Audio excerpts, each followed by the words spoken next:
Vandag het ons as tema oop vir verwondering. Ons vertrek vandag of het vertrek vanaf Kaapstad en ander vanaf Johannesburg na Addis Ababa in Ethiopië om daar weer aan te sluit vir ons vlug na Istanbul in Turkye. Ons gaan vir die volgende tyd reis in Turkye om die 7 gemeentes wat in Openbaring genoem word te besoek. En daarna gaan ons aan boord van 'n skip vir 'n sogenaamde cruise, maar daaroor 'n bietjie later.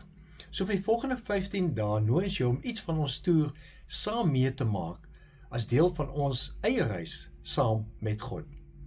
Jy weet, daar's iets heiligs aan die oomblik wanneer 'n vliegtuig die grond verlaat. Die wiele lig op, die aarde val weg onder 'n mens en skielik besef jy, God se wêreld is soveel groter as die straat of die straathoek waar jy woon. Maar vandag het ons reis begin.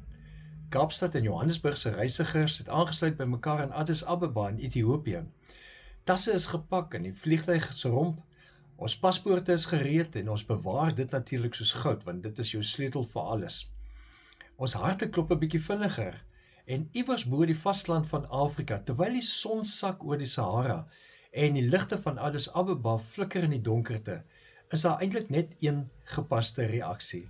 En dit is verwondering. Die psalmis het dit geweet.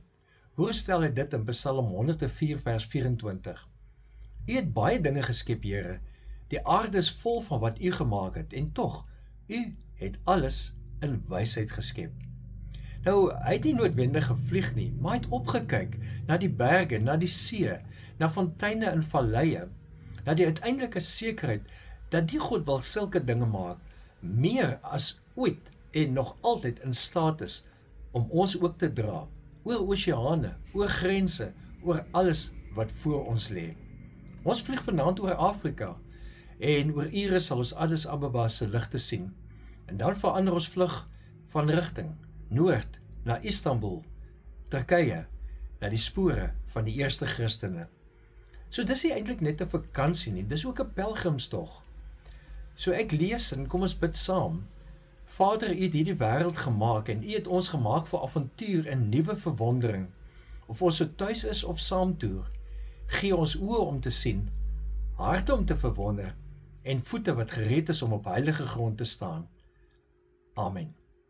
Nou môre is ons op Istanbul se lughawe en dan beweeg ons na Pergamum, die eerste van die 7 gemeentes. Leef geïnspireerd.